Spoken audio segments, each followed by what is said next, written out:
अपना बिहार का। मैं हूं शुभम मिश्रा आपके साथ। बुलेटिन की शुरुआत बड़ी खबर के साथ करेंगे। कटिहार से बड़ी खबर आपको बता रहे हैं। नगर थाना इलाके में आग लग गई है। इस वक्त की बड़ी खबर, प्रशांत बीज भंडार की बिल्डिंग में आग लग गई। अमला टोला न्यू मार्केट के पास की पूरी घटना बताई जा रही है। शॉर्ट सर्किट से आग लगने की आशंका है। केमिकल का डब्बा होने से आग बुझाने में काफी दिक्कतों का सामना करना पड़ रहा है। दमकल की टीम आग बुझाने में जुटी हुई है। काफी कड़ी मशक्कत के बाद आग को बुझाने में जुटी है दमकल की टीम, क्योंकि आसपास केमिकल है। इस वजह से आग बुझाने में बहुत सारी दिक्कतों का सामना करना पड़ रहा है। नगर थाना इलाके में आग लगी है। बीज भंडार की बिल्डिंग में आग लग गई है। तस्वीरें हम आपको दिखा रहे हैं। ये तस्वीरें आप देख पा रहे होंगे कैसे भयावह रूप से ये आग लग गई है, क्योंकि केमिकल ज्वलनशील पदार्थ होता है, जिसकी वजह से आग और भी ज्यादा से तेजी से फैलती चली गई, जिसकी वजह से आग पर काबू पाना बहुत मुश्किल हो गया है। दमकल की टीम वहां मौके पर पहुंची है। लगातार कोशिश की जा रही है कि जल्द से जल्द आग पर काबू पाया जा सके। तस्वीरें आप देख पा रहे होंगे कितनी भयावह रूप से ये आग लगी है, जिसकी तस्दीक ये तस्वीर कर रही है। फिलहाल कोशिश लगातार जारी है। दमकल की टीम, दमकल की गाड़ियां वहां पर पहुंची हुई हैं और लगातार कोशिश की जा रही है कि जल्द से जल्द इस आग पर काबू पाया जा सके।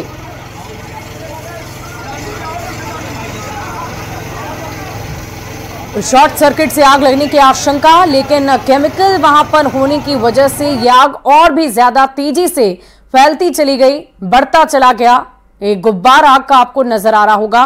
किस वजह से आग लगी इसकी भी जानकारी सामने आई। शॉर्ट सर्किट की वजह से आग लगने की घटना घटी है।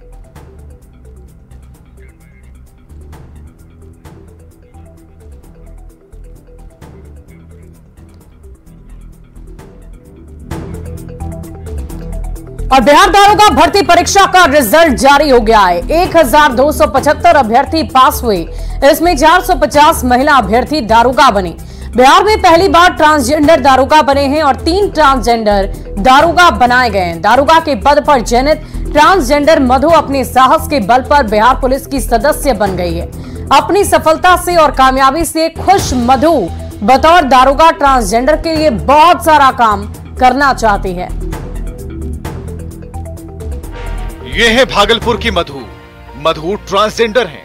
ट्रांसजेंडर को समाज में किस दौर से गुजरना पड़ता है, ये हर कोई जानता है, लेकिन आप शायद ये नहीं जानते होंगे कि बिहार में पहली बार जो 3 ट्रांसजेंडर दारोगा बने हैं, उनमें एक मधु भी हैं। साल 2022 में मधु भागलपुर से पटना आई थी कुछ अलग करने के लिए। तब परिस्थितियां बिल्कुल विपरीत थी और कई तरह के सवाल थे, लेकिन अपने संघर्ष के बल पर मधु ने हालात को बदल दिया और दारोगा के पद पर चयनित हुई। ये समाज ने एहसास करा और इसी एहसास की वजह से मैं ठान ली थी कि नहीं, मुझे कुछ ऐसा करके दिखाना है कि इन लोग बोले कि ठीक है, I am from transgender community, लेकिन आई एम डिफरेंट, मैं उनसे थोड़ा अलग, मैं बिलोंग करती हूँ उससे। मधु के पिता नहीं है, लेकिन माँ के साहस के बल पर दिन रात मेहनत कर मधु आज बिहार पुलिस की महत्वपूर्ण सदस्य बनी। मधु की इस सफलता में खास योगदान देने वाले गुरु रहमान मधु के उज्जवल भविष्य की कामना कर रहे हैं। मैंने इन लोगों के साथ कुछ नहीं किया, अभी तो इन लोगों ने हमारे साथ एहसान किया है, क्योंकि भारत केरला में एक सिपाही थी ट्रांसजेंडर, लेकिन बिहार में अब पूरे भारत में कहीं भी कोई सब इंस्पेक्टर के पद पर चयनित नहीं हुआ था। मधु इकलौती नहीं है। इस बार बिहार में 3 ट्रांसजेंडर दारोगा बने हैं। आपको ये बताएं कि बिहार पुलिस अवर सेवा आयोग ने दारोगा परीक्षा का परिणाम घोषित किया है। 1275 अभ्यर्थियों को दारोगा पद पर सफलता मिली है। 450 महिला अभ्यर्थी दारोगा बनी है। साथ में 3 ट्रांसजेंडर ने दारोगा के पद पर चयन होकर इतिहास रच दिया है। न्यूज़ 18 के लिए पटना से संजय कुमार की रिपोर्ट।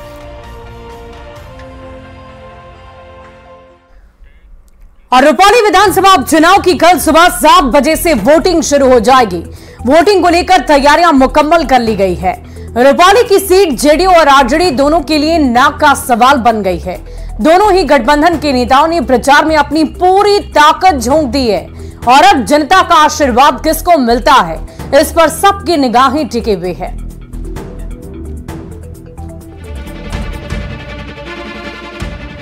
बुधवार को बिहार के रुपौली विधानसभा उपचुनाव की वोटिंग है। वोटिंग की सारी तैयारियां पूरी हो चुकी हैं। सुरक्षा से लेकर मतदान तक के पुख्ता इंतजाम किए गए हैं। वो लोगों का रूट मार्चेस और LRP शुरू हो गए हैं। फुट पेट्रोलिंग और मोबाइल पेट्रोलिंग भी जारी है और खास करके जो इलाका ट्रबल्ड है। रुपौली विधानसभा का उपचुनाव कोई आम चुनाव भर नहीं है। भले ही रुपौली से एनडीए की ओर से कलाधर मंडल और इंडिया अलायंस से बीमा भारती चुनाव लड़ रही हों, लेकिन ये चुनाव सीएम नीतीश कुमार और आरजेडी अध्यक्ष लालू प्रसाद के लिए नाक का सवाल बन चुकी है। लोकसभा में पेट नहीं भरा इससे, तब विधानसभा चुनाव लड़वा दिया। आरोप है कि लोकसभा चुनाव से पहले जेडीयू से आई बीमा भारती को पूर्णिया से चुनाव लड़ाने के लिए लालू प्रसाद ने पप्पू यादव को बेटिकट करा दिया था, लेकिन बीमा भारती लोकसभा का चुनाव तो हारी ही जमानत तक बचा नहीं पाई। अब जबकि बीमा भारती रुपौली विधानसभा उपचुनाव में अपनी पुरानी सीट बचाने की लड़ाई लड़ रही है, तो इंडिया अलायंस की ओर से नेता प्रतिपक्ष तेजस्वी यादव सहित पूर्णिया के निर्दलीय सांसद पप्पू यादव तक ने चुनाव जिताने के लिए जी जान लगा दिया है। तो इस बार बिहार का भी इंडिया जो है, बिहार कब जीतेगा। रुपौली विधानसभा का उपचुनाव सीएम नीतीश कुमार के लिए भी बहुत मायने रखता है। नीतीश कुमार ने 2010 से लेकर 2020 तक बीमा भारती को 3-3 बार जेडीयू से चुनाव लड़वाया, मंत्री तक बनाया, लेकिन सांसद बनने के चक्कर में बीमा भारती नीतीश कुमार का साथ छोड़कर आरजेडी में चली गई। इसका मलाल नीतीश कुमार को अब तक है। हम उसको तो राज्य सरकार में मंत्री तक भी बनाए, उसको पहले उसको कुछ बोलने नहीं आता था और तब भी हम उसको आगे बढ़ाए। इतना हम सबको इज्जत देते रहे। देखिए, हमको कोई छोड़ के भागता है तो गड़बड़े नंबर है। अब रुपौली की जनता बीमा भारती पर भरोसा करती है या फिर नीतीश कुमार के उम्मीदवार कलाधर मंडल पर? ये 13 जुलाई को पता चलेगा, जब वोटों की गिनती पूरी होगी। फिलहाल सबको बुधवार को होने वाली वोटिंग का इंतजार है। न्यूज़ 18 के लिए पूर्णिया से कुमार प्रवीण के साथ ब्यूरो रिपोर्ट।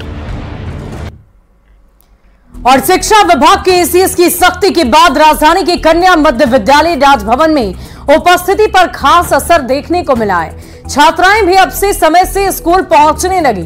3 दिन पहले इस स्कूल की छात्राओं को एसीएस सिद्धार्थ ने स्कूल के वक्त बेली रोड में यूनिफॉर्म में पकड़ लिया था, जिसके बाद सवाल खड़े हुए। न्यूज़ 18 की टीम जब इस स्कूल में वापस पहुंची तो छात्राएं समय पर उपस्थित नजर आईं। स्कूल के हेडमास्टर भी मानते हैं कि उस वाकये के बाद काफी बदलाव आ गए हैं। छात्राओं की आदतों में सुधार होने लगा है। 75% तक उपस्थिति बढ़ गई है। कन्या मध्य विद्यालय राजभवन का जायजा लिया संवाददाता रजनीश कुमार ने। विभाग के एसीएस एस सिद्धार्थ की नजर पड़ने के बाद राजकीय कन्या मध्य विद्यालय राजभवन के स्टूडेंट्स की आदतों में कितना बदलाव हुआ है, यही जानने के लिए हम सीधे पहुंचे हैं राजभवन कन्या मध्य विद्यालय में। और यहां पर इस वक्त तमाम जो स्कूल की छात्राएं हैं वो नज़र आ रही हैं। उपस्थिति अच्छी है, सभी यूनिफॉर्म में नज़र आ रही है, क्योंकि इसी स्कूल की छात्राओं को एसीएस ने चिड़ियाखाना के पास यानी पटना जू के पास ऑटो रिक्शा में पकड़ा था। क्या लग रहा है कि आपके स्कूल की छात्राएं जो हैं स्कूल टाइम में रोड पर दिखी थी, उसके बाद कितना बदलाव हुआ? उसके बाद बहुत बदलाव हुआ है। हम लोग को डर सताया रहता है अब कि कहीं फिर एसीएस सर हम लोग को रास्ता पे नहीं मिल जाए, इसलिए हम लोग अब टाइम पे स्कूल आते हैं और हमारे शिक्षक भी टाइम पे आते हैं और यहाँ पढ़ाई बहुत अच्छा होता है और हम लोग को बहुत सारी चीज़ें सीखने को मिलती है। नहीं आना है ना? नहीं। कितनी ऐसी छात्राएं हैं समय पर आ रही हैं, बताइए? बहुत सी। हम भी हाथ उठाकर बताइए, टाइम पर कौन कौन आती है आप लोग? सब लोग टाइम पे आती हैं? Yes sir. कितने बजे? 9 बजे। 9:30 में कोई नहीं आती है ना? No sir. चलो, क्या नाम हुआ? प्रिया कुमारी। और देखिए यहाँ पर वो छात्राएं भी हैं जो उस दिन ई रिक्शा पर सवार थी और एसीएस अचानक मिल गए थे, जिसके बाद छात्राओं का उन्होंने खुद से वीडियो बनवाया था। क्या नाम है आपका? पूजा कुमारी। पूजा, अच्छा, आप ही को एसीएस मिले थे? यस। क्या बोले थे? बोले कि ये स्कूल इतना लेट नहीं जाने के लिए और बोले कि टाइम से पहुंचने के लिए। अच्छा, तो अब छात्राएं जो है एक तरह से अलर्ट मोड में है, क्योंकि इन लोगों को भी अंदाज़ा नहीं था कि सड़क पर अगर लेट से नज़र आएंगी तो एसीएस ही मिल जाएंगे। स्कूल के एचएम भी हमारे साथ हैं। ये बताइए कि अब जो उपस्थिति है कितना प्रभाव पड़ा है पिछले 3 दिनों में? इधर इसका काफ़ी प्रभाव पड़ा है। बच्चे 75% से एबव आ रहे हैं, विद्यालय समय से आ रहे हैं, उसका असर हुआ है। और तकरीबन सभी बच्चे पोशाक में आ रहे हैं।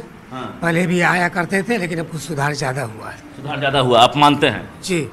स्कूल के एचएम हों या स्टूडेंट हों, वो मान रहे हैं कि पिछले 3 दिनों की तुलना में स्कूल में जो उपस्थिति है उसमें काफ़ी इजाफा हुआ है। इसके साथ साथ जो छात्राओं की आदत है उसमें भी सुधार हुआ है। ना सिर्फ छात्राएं समय पर स्कूल आ रही हैं, बल्कि अब यूनिफॉर्म में ही नज़र आ रही हैं। साथ ही छात्राओं की उपस्थिति भी काफ़ी ज़्यादा बढ़ने लगी है। कैमरामैन दीपक के साथ रजनीश कुमार, न्यूज़ 18 पटना।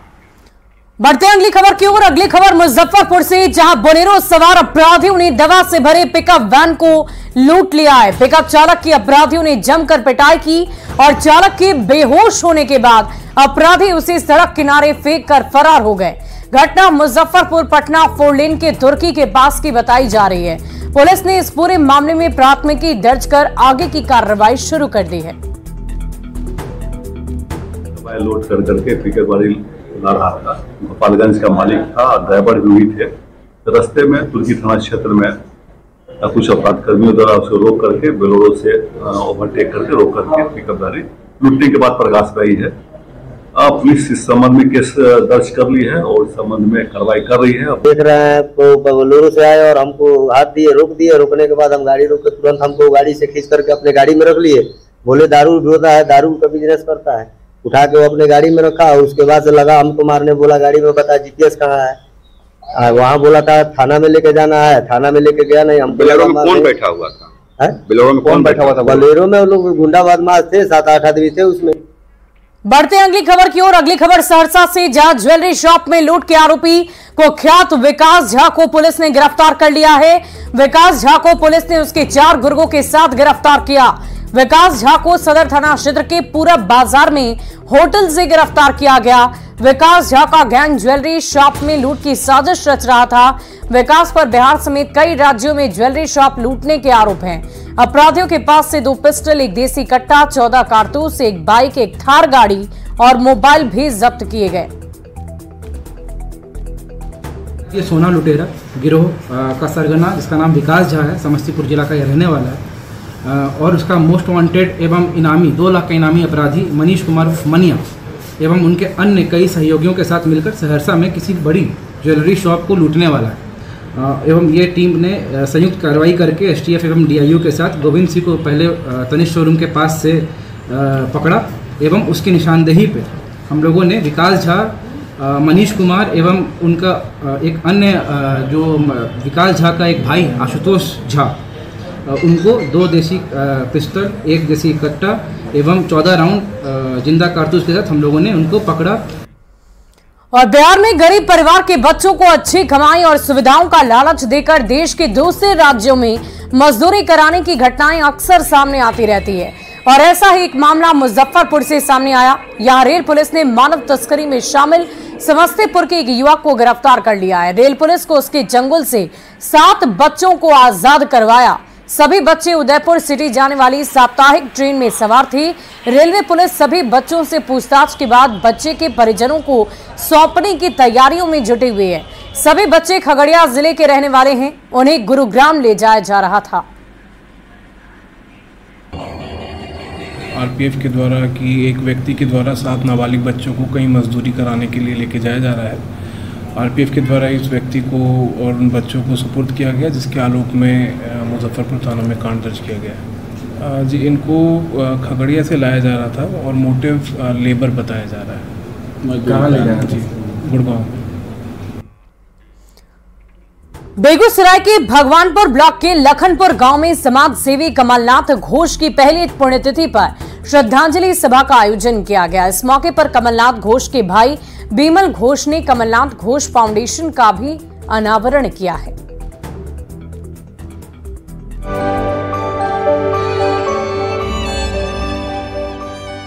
बेगूसराय के भगवानपुर ब्लॉक के लखनपुर गांव में समाज सेवी कमलनाथ घोष की पहली पुण्यतिथि पर श्रद्धांजलि सभा का आयोजन किया गया। कमलनाथ घोष की पुण्यतिथि पर उनके छोटे भाई विमल घोष ने श्रद्धांजलि सभा का आयोजन किया था। इस मौके पर झारखंड के पूर्व डीजीपी कमल नयन चौबे, आईजी आदित्य आनंद, झारखंड में स्वर्णरेखा परियोजना के प्रशासक मंजूनाथ भजंत्री, जैप आईटी के सीईओ राजकुमार गुप्ता सहित कई गणमान्य लोगों ने श्रद्धांजलि अर्पित की। इस मौके पर कमलनाथ घोष फाउंडेशन का भी अनावरण किया गया। अपने बड़े भाई को याद कर छोटे भाई विमल घोष भावुक हो गए और उनकी आंखें नम हो गईं। कमल दा को, जो हमारे बड़े भाई थे, उनको आप सबों के बीच हमेशा के लिए मैं स्थापित कर रहा हूं। कमलनाथ घोष फाउंडेशन को मैंने भारतीय कंपनी नियम के तहत रजिस्ट्रेशन करा के इस कंपनी के तहत मैं आप सबों के बीच जन सेवा का काम करता रहूंगा। कमलनाथ घोष ने MIT उडुपी से इंजीनियरिंग की पढ़ाई पूरी की थी। उसके बाद वे गुजरात के कक्ष में power plant design, Tata power, AAB, अरेवा, Alstom और जनरल इलेक्ट्रिक में बतौर इंजीनियर अपनी सेवा दी। कमलनाथ घोष छुट्टियों में जब भी अपने गांव लखनपुर आते, उस दौरान गांव में कोई भी उनके पास मदद के लिए आता तो वे उनकी मदद जरूर करते थे। दादा का जो भी सपना था, जो नहीं पूरा हुआ, ये विमल उनका हर कर्म को अपने भाइयों के सहयोग से, परिवार के सहयोग से पूरा करेगा। समाज के उत्थान में अतुलनीय योगदान के साथ विमल घोष की संस्था गांव के बच्चों को शिक्षा और स्वास्थ्य सेवा में भी मदद करती है। अपने बड़े भाई कमलनाथ घोष की पहली पुण्यतिथि पर श्रद्धांजलि सभा का आयोजन कर छोटे भाई विमल घोष ने उनके प्रति अपनी असीम श्रद्धा अर्पित की। श्रद्धांजलि सभा के साथ ही कमलनाथ घोष की याद में भजन संध्या का भी आयोजन किया गया।